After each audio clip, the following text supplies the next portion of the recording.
കുക്കുവന്മാരുടെ കഥ പറയുന്ന ഒരു സീരീസ് OTT റിലീസ് ചെയ്തിട്ടുണ്ട്. അറബിയ കടാലി എന്നാണ് സീരീസിന്റെ പേര്. ബേസിക്കലി ഒരു തെലുങ്ക് സീരീസാ. എല്ലാ ഭാഷയിലും അവൈലബിൾ ആണ്. ഞാൻ മലയാളമാണ് കണ്ടത്. നമ്മുടെ സത്യദേവും കയൽ ആനന്ദിയൊക്കെ അഭിനയിച്ച സീരീസാ. അതുകൊണ്ടാണ് മാത്രമാണ് ഞാൻ ഇത് കണ്ടത്. കാരണം ഇവർ ഈ ഊച്ചാളി സാധനത്തിലൊന്നും കയറി അഭിനയിക്കില്ല. ക്വാളിറ്റി സ്റ്റഫിൽ മാത്രമേ കയറി അഭിനയിക്കുള്ളൂ. പക്ഷെ ആ പറഞ്ഞ പ്രതീക്ഷയ്ക്ക് അവരെന്നെ തെറ്റിച്ചു വിട്ട്. നമ്മുടെ നാഗ ചൈതന്യയും സായി പല്ലവിയും മത്സരിച്ച് കോമാളിത്തരം കാണിച്ചൊരു പടമുണ്ട്, തണ്ടേൽ. അത് നെറ്റ്ഫ്ലിക്സിലാണ് സ്ട്രീമിന്. എത്ര പേര് കണ്ടിരുന്നെന്ന് എനിക്കറിയില്ല. പുച്ചിത്തള്ളെ രാജു എന്ന് വിളിച്ചിട്ട് വെറുപ്പിച്ചൊരു പടമാണ്.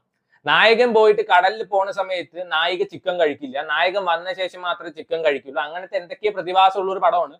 അതിന്റെ ഡിറ്റോ ആണ് അവർ എടുത്തു വെച്ചിരിക്കുന്നത്. പ്ലസ് നമ്മുടെ എന്താണ് വീർ സാര, കാപ്പി രണസിംഗം, ഡിപ്ലോമാറ്റ്, സപ്തസാഗര ഡാച്ചെല്ലോ, സൈഡ് AB, ഇതിന്റെ ഒക്കെ ഒരു മിക്സ് ആയിട്ടുള്ള ഒരു കഥയാണ്. അതായത് മറ്റേ തണ്ടയിൽ വന്നിട്ട് ഇവര് മറ്റേ എവിടെയോ എന്താണ് അഹമ്മദാബാദിലോ ഗുജറാത്തിലോ എവിടെ പോയിട്ട് മീൻ പിടിക്കാൻ വേണ്ടി പോകും കണ്ട് കാണിക്കും. പക്ഷെ ഇതിലെങ്ങനെയാണെന്ന് വെച്ചാൽ അവര് ട്രെയിനിൽ പോകും, ട്രെയിനിൽ ഉണ്ടാവുന്ന പ്രശ്നങ്ങൾ വലിച്ചു നീട്ടും. സീരീസ് ആണല്ലോ, ഇഷ്ടംപോലെ സമയമുണ്ട്, നാട്ടുകാരെ ക്ഷമയും കൊല്ല. 8 എപ്പിസോഡ് ഉണ്ട്. ഒരു എപ്പിസോഡ് ഏകദേശം 1/2 മണിക്കൂറാണ്. അങ്ങനെ ഏകദേശം 4 മണിക്കൂറോളം ഉണ്ട്. ഫസ്റ്റത്തെ 3 എപ്പിസോഡ് നൈസായിരുന്നു കേട്ടോ, നല്ല രസമായിരുന്നു. ഇവരുടെ ഈ കഷ്ടപ്പാടും കടലിൽ പോയി മീൻ പിടിക്കലും കാരണമൊക്കെ. പിന്നെ തൊട്ട് പ്യുവർ നാടകം പറഞ്ഞ നാടകം പോലും തോറ്റും. അതിന് മലയാളം അതിലും ഗംഭീരമാണ്. സോ ഭയങ്കര വെറുപ്പിക്കലായിരുന്നു. പിന്നെ അവിടുന്ന് പാസം കുത്തിക്ക്